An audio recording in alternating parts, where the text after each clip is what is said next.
I'm very honored to be invited to speak about Dar el Ahmar.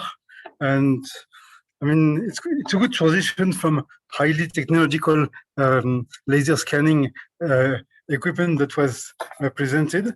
I'm going to drive you more into a journey to a concrete project.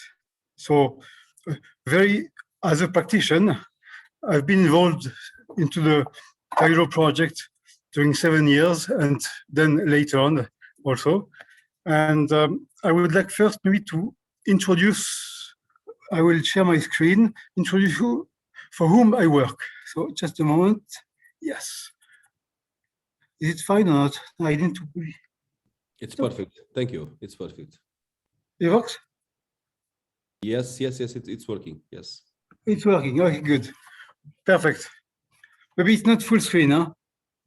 We should have it full screen now, like this now? No, now it's in full screen, yes. Yes. Okay. So I'm going to speak about a Cairo experience and drive you to this experience through different pictures and plans so that you understand better some learnings that could be applied later on MONFORTE and your special case. So first of all, I will explain you where I come from. So I work for the Aga Khan Trust for Culture. The Trust for Culture is one of the agencies of the Aga Khan Development Network. So the network is associating economic and social and cultural development. And it was established by His Highness the Aga Khan 50 years ago. So it was probably one of the first development agency which had a cultural component. So the cultural component has the advantage to have not only historic cities program, which I belong to, and we make it also now an education program. And the key is to try to use the material gained during the project to disseminate better knowledge and understanding about our area. So if I try to, let's say, present more or less the countries where we have been present and active, you notice that they all belong to more or less the Middle Eastern and Central Asia area. So we have been working also in Mali. So it's really more about the Muslim world and trying to, let's say, reinforce capacities and use cultural projects for development, meaning that it's not, let's say, only for buildings, but it's to improve the physical condition of the people. So if I continue, I want to introduce you a bit Cairo. What is Cairo? It's a big city. It's a big city today. It's 21 million inhabitants as a metropolis, but the historic city is a composite of, so first of all, Egypt. Yes, I want to explain you, but Egypt it looks like a big country, but 95% of the people live along the Nile Valley. And the Nile Valley is very, very narrow. So it's a very densely populated country with 102 million inhabitants, 21 of them 20 million living in Cairo, and a very young population. So young population meaning 75% of people are under 25, and very few people are aged above 65. So it's a very young population. It's an asset level. Cairo as a metropolis has multiplied by 10 in size and population in the last 60 years, 70 years, to say. So you see, it's an expanding metropolis. It's the historic city is probably less than 1% of the full metropolis today. I put you also in the screen here the World Heritage listed area and buffer zone of Cairo. So it was included in the list in 79, part of the first historic ensemble to be listed, with Aleppo, Damascus, Sana'a as well, I guess. So if I want now to present the urban rehabilitation project, I want just to show you more or less what is today the historic city. So you probably wonder what is historical in the city. There are some monuments and there are some modern buildings, but built on top of historical, let's say, fabric. So the fabric has not changed so much. It has become more dense and courtyards have been built up, but it has a composite element. If the components I want to talk to you about, this Dar Al Ahmar project has started with a park. So you see in this screen, there is an urban park that has been created called the Al-Azhar Park, which was in 1984, His Highness the Aga Khan made a declaration that he wanted to gift to the Cairene population an urban park. So between 1984 and early 90s, there has been different solutions tested. The government offered different sites. And finally, the site selected was this one. So you see it's a park that was created in a hill that was a hill of debris. The park is 33 hectares and is lined on the eastern side, on the western side, yes, by the city walls of the medieval Cairo. So the city walls, they separate in a way the extramuros and the intramuros. So Dar Al Ahmar is the neighborhood in the south of historic Cairo and is named because this street, the main street, is Dar Al Ahmar. It's been red road. So it was bringing people from main markets to the Sultan citadel. If I show you what was the site of this park in the last years of the 19th century, you see it was a hill of debris for centuries, and the city wall was appearing there. And the city had not changed so much during the last 300 years, was rebuilt with the fashion of the time, but has not been transformed so much. In the last 100 years, the city has drastically changed. So this is one of the pictures in the early 90s of the same site. Yeah, we see the minarets that are visible in the skyline. And this was at the beginning of what used to be what is going to be the Al-Azhar Park. So you see, the neighborhood Dar Al Ahmar was in real decline. There was a loss of population simply because there was no desire to stay in a place that was in decline and had no infrastructure, no potable water systems that were working. So, so this is what has been transformed into this park. So this park is here. It's a landscaped new park, which has taken the place of this hill, and it is lined by the city walls. And Dar Al Ahmar is this neighborhood. You see,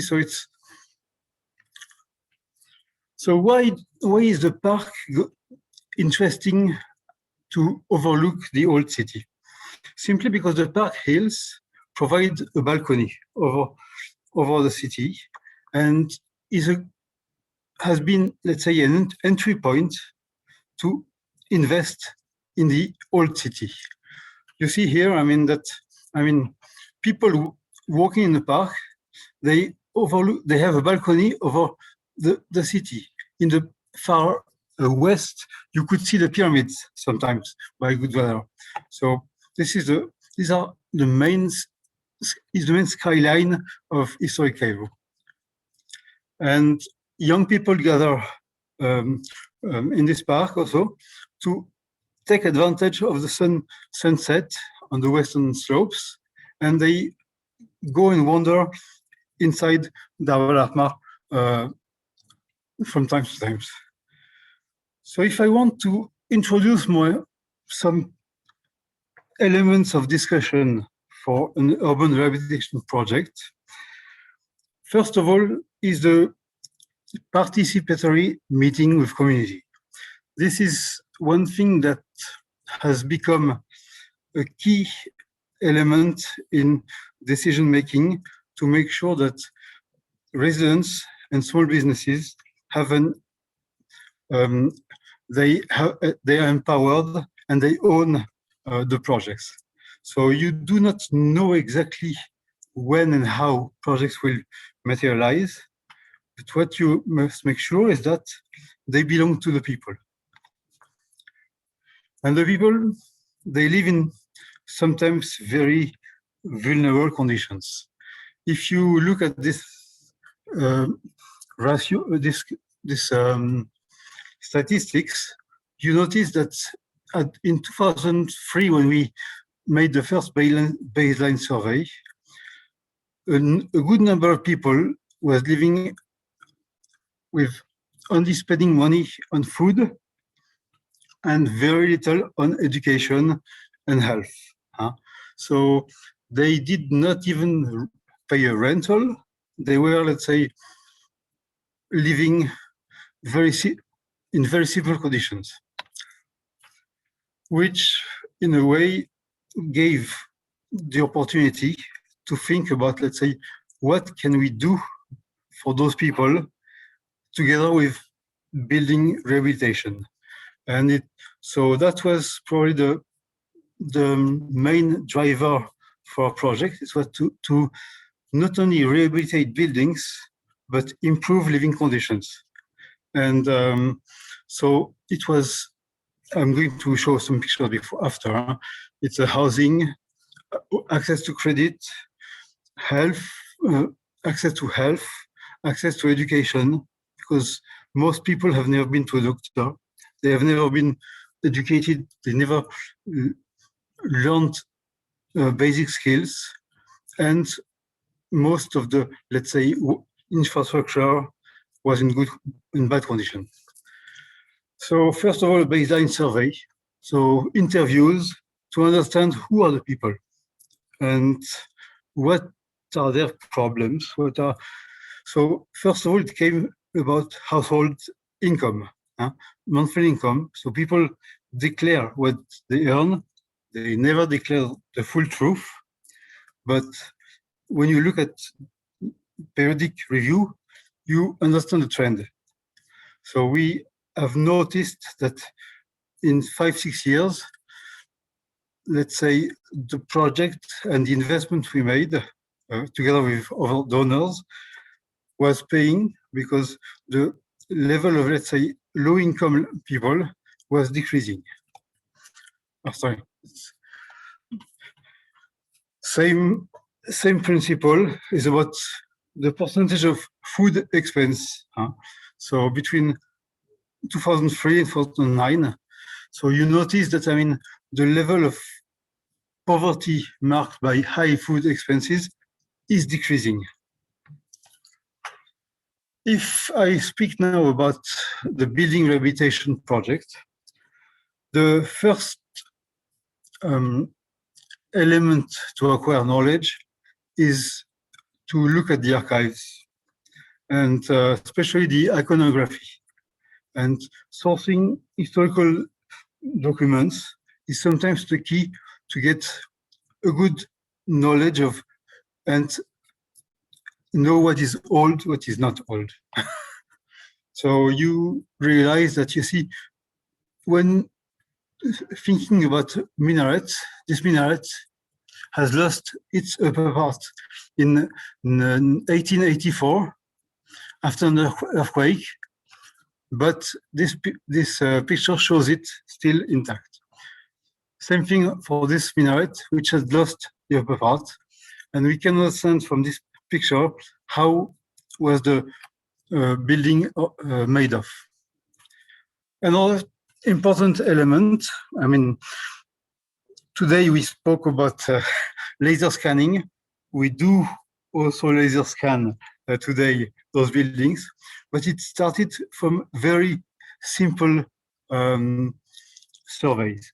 So, and I try always to show people at work, people practicing surveys, total station measuring, archaeology, because this shows, let's say, the relationship between building and people.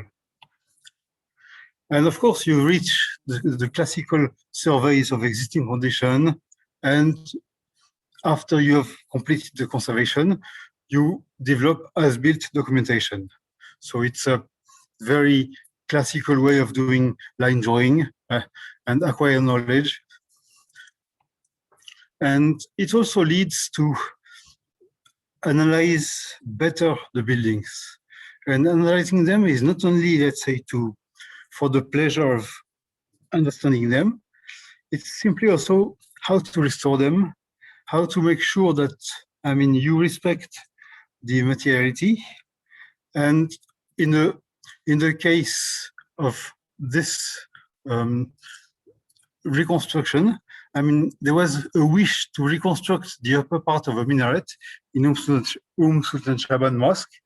And the key was to be able to develop shop drawings with architects, engineers in Cairo.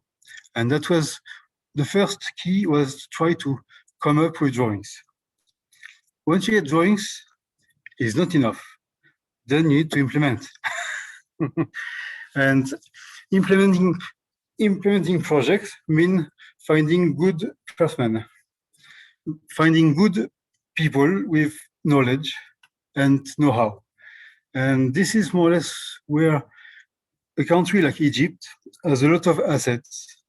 It has a lot of young people, a lot of talented people, a lot of historic buildings, and people practicing traditional crafts. So the main goal is to try to identify them and reinforce their capacities and understanding. So I'm going to show you more or less some key crafts, so stone cutting and stone masonry. This is really, let's say, where people have to work hand in hand, making shoring and supports before making keystones. You see, those keystones, they are the most advanced technology of the Mamluk period, with these very complicated joints that are very tight, that have no mortar almost. So building arches with limestone coming from neighboring quarries. One advantage of, let's say, working with traditional crafts is that you use local materials, local labor, you reinforce local capacities, so you do not have to rely on imported goods, and then you reduce also CO2 emissions. And so, in a way, working on traditional crafts is also good for the climate, because you reduce, let's say, the imported elements.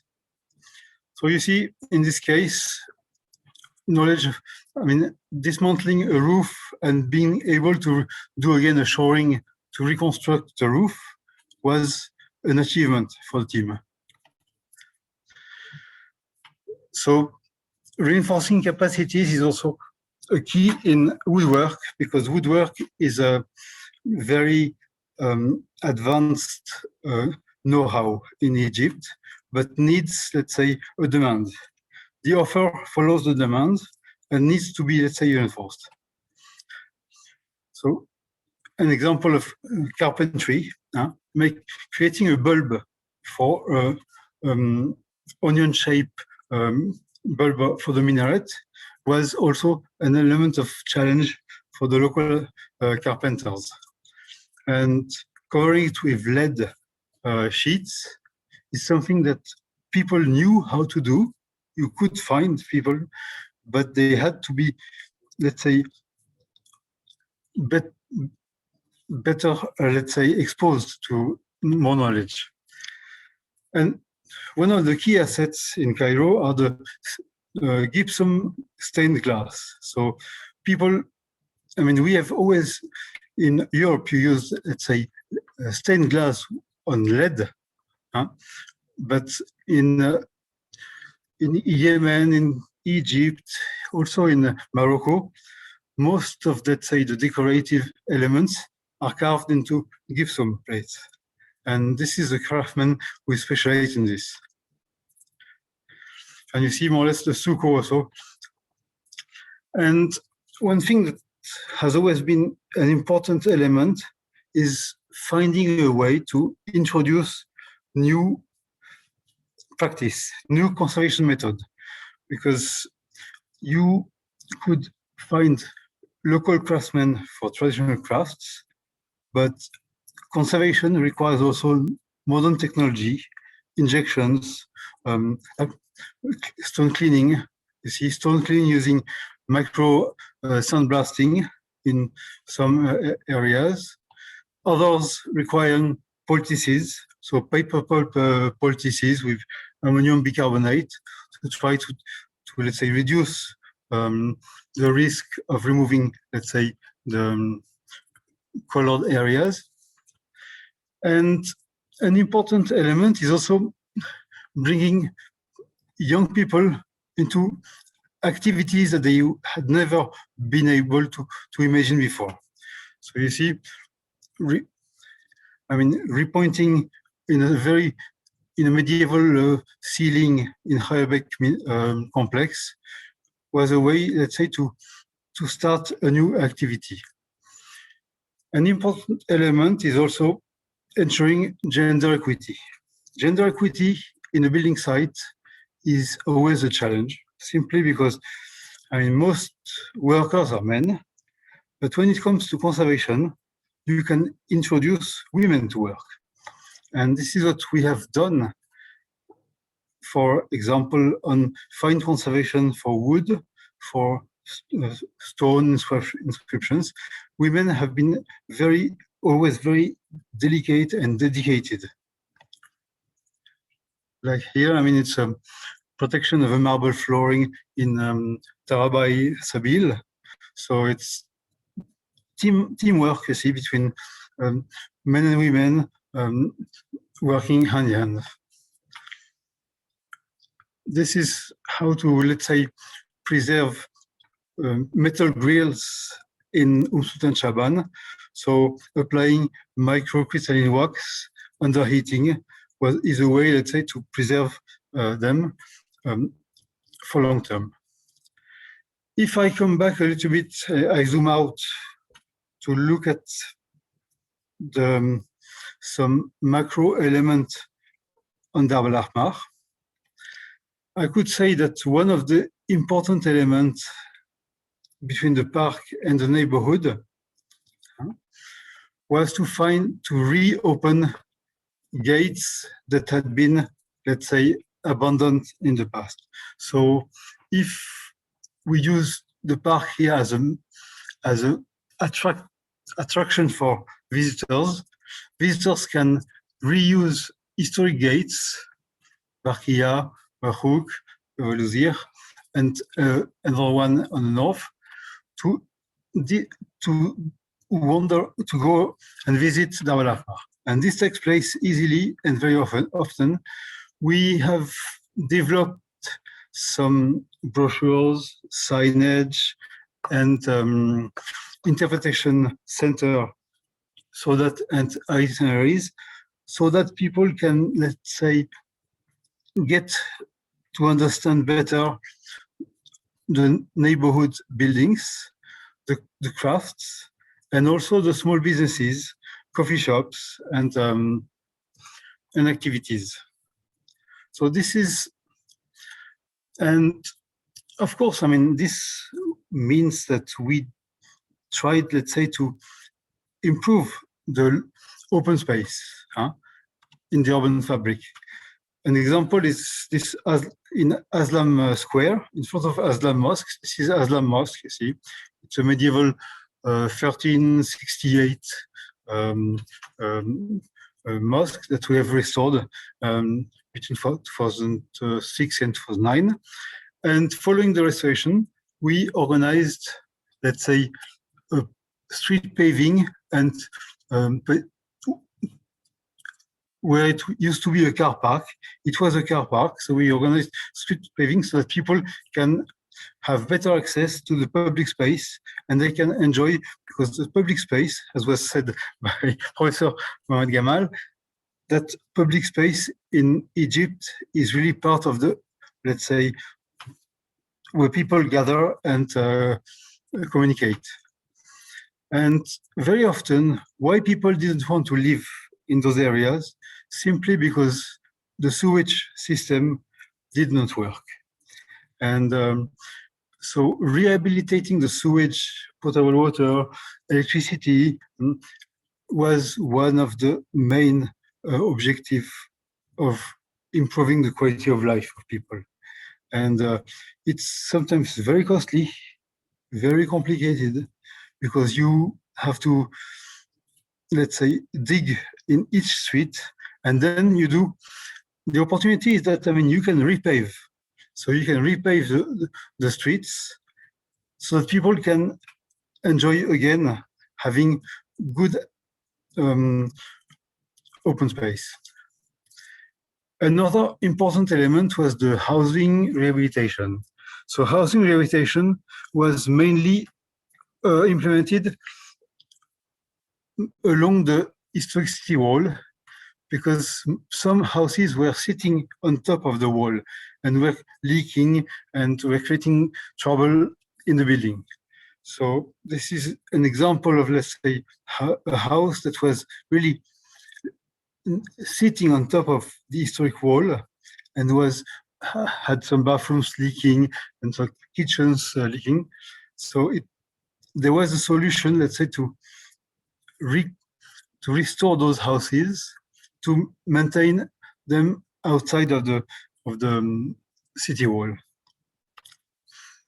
And you see, more or less, the main target was really, let's say, to stabilize the existing buildings, to avoid, let's say, complete replacement, because most of the normal houses, they can be from the beginning of the 20th century, 1920, 1930, and because too many people lived in them and no maintenance was done, they were almost falling apart. So trying to stabilize them was a way to maintain the same people in the area. And you see more or less, I mean, the condition before and the condition proposed after, and then some streetscapes that were developed to try to modelize what was possible to do. And of course, I mean, it was also about promoting businesses and reinforcing capacities of businesses by creating demand on steel lamps, on cafeterias, and trying to get some woodwork also, and training in people in basic administration skills. So, I mean, learning how to read, write, type on a computer was already, let's say, an important element of communication, because people could not even, let's say, use mobile phones, simply because some people could not write and read. And an element of importance is the post, is after you finish a building, what do you do with it? So you try to find adaptive reuse, and basically what is necessary is education and health, access to health. So an example in those pictures is a house close to Hayabek complex, between the Blue Mosque and Hayabek complex, that was turned into a health center for the community, and acting as a curative dispensary for, and also acting as information session for health and reproductory disease. Okay, so I think that I've more or less finished my presentation, and I'm ready to listen to questions.